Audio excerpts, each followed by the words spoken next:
All right, in this class, number 3 of course number 11, again, in this course number 11, it's all about self-therapies, things that you can do on yourself, do with yourself in relationship to your recovery and to your movement of thriving forward.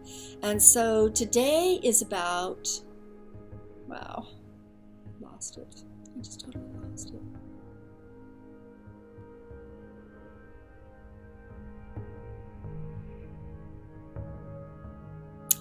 So today is about being able to do those self-therapies that are about self-soothing.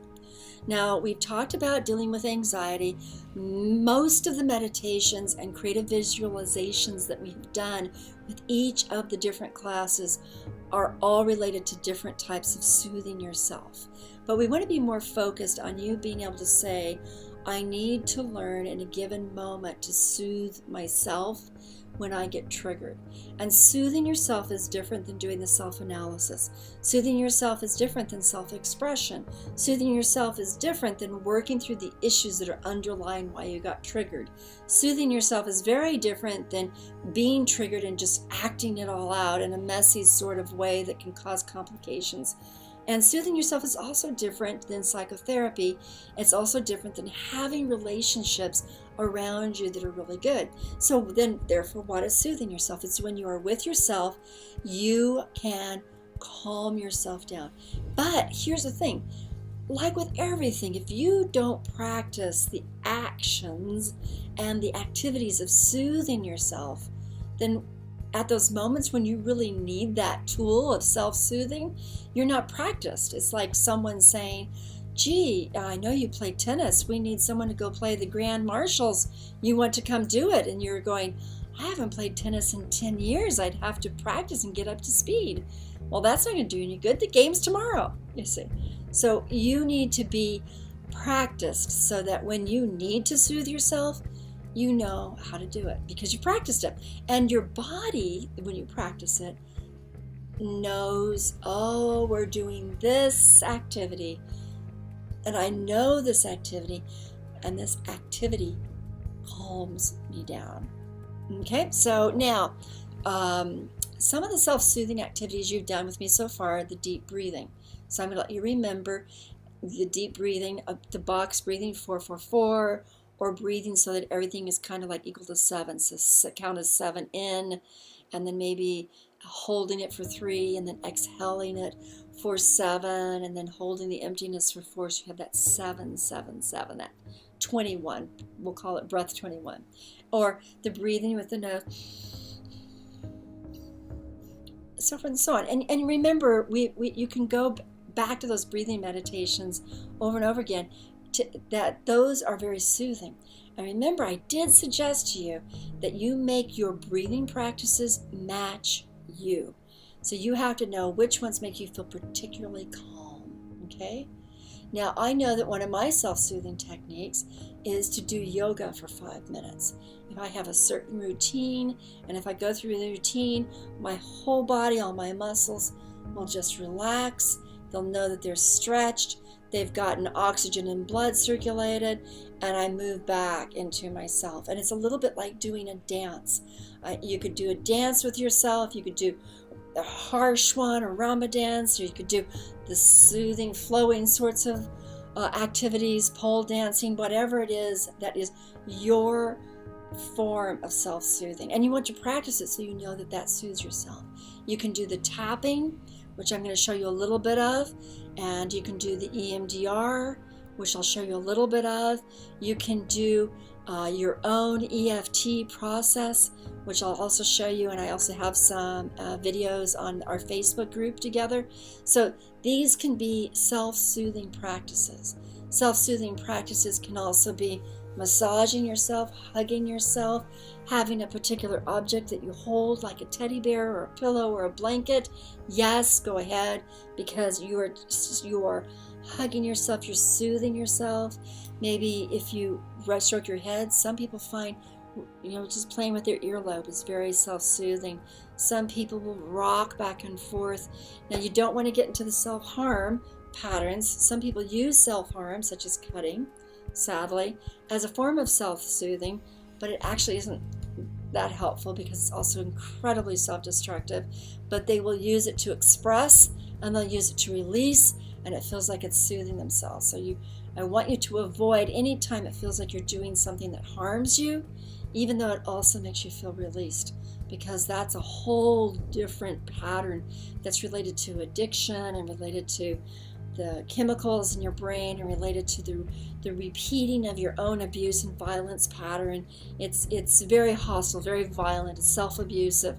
So even though they kind of feel at the end of it kind of a relief, they're actually going to crash on you. It is interesting, and I do want to just say the self-soothing aspect of self-destructive, self-harm sorts of activities. It's not too different than an abuser who abuses and then feels remorseful but relieved after they abuse. Secondly, it's not too different than when someone's been abused over and over again.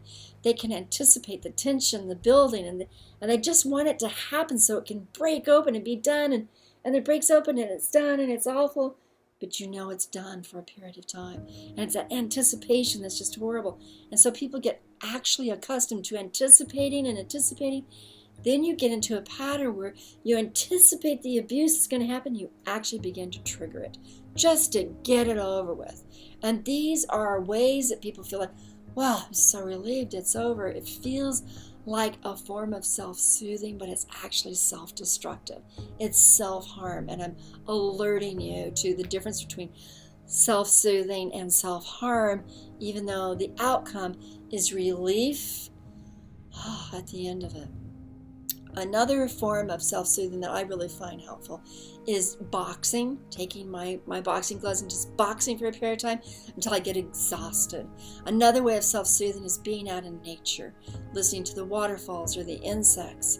Another form of self-soothing is a gratification practice, where you begin to just close your eyes and you just say everything you're grateful for. I'm just going to illustrate it for a moment. I'm grateful for the day. I'm grateful for the sun. I'm grateful that the clouds are beautiful, but they're not making it gray. I'm grateful for my office. I'm grateful for those of you that have found this. I'm grateful for my body functioning well. I'm grateful for, so you can just go on and on and on.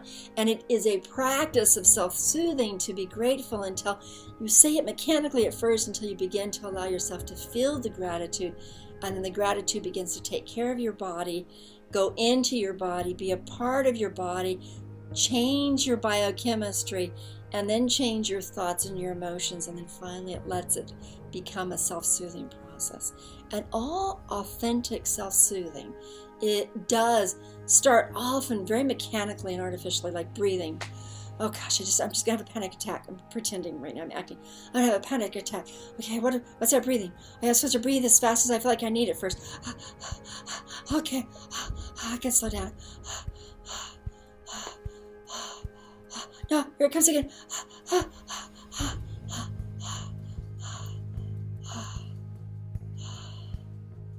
But the very act of breathing to the pace of your need at first is mechanical. And then telling yourself to slow it down, see if you're ready to slow it down. It's mechanical. It doesn't just happen naturally. Self-soothing is a very conscious, deliberate activity that you do with yourself. You want to think of it like this. I deliberately go into the kitchen to cook a meal. That's a conscious activity. I may be really accustomed to it, but it's a conscious activity. I deliberately take my car to go get gasoline when it's toward empty. It may be very natural, but it's a very deliberate decision to do it. I deliberately wash my hair whenever, every 4 days. It may be very, what I just do, my routine, but it's a very deliberate, conscious activity. And it got to be a routine because I practice it on a routine basis. And you want your self-soothing practices to be something you practice on a routine basis so that it takes effect. So, for example, in that panic attack breathing that I just showed you, a lot of the panic attack breathing literature says just tell the person to breathe in deeply and then out.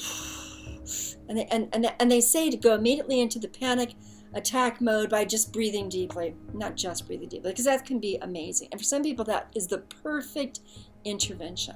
But I found for myself and for many of those individuals I work with that it's best to match the speed of the shallow breath that's going on and then get deeper in the breath but breathe just as fast, and deeper in the breath and breathe just as fast until finally you feel like you can breathe a little slower but still deeply, and a little slower and deep until you get naturally slower.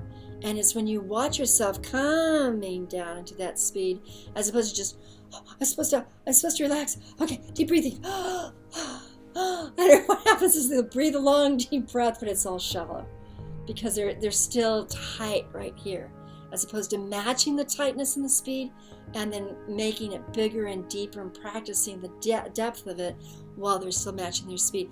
That is just an illustration that for some people that works better than the other modalities, and there's so many different types of breathing modalities, so many different types of self-soothing that you want to find those ways that match you.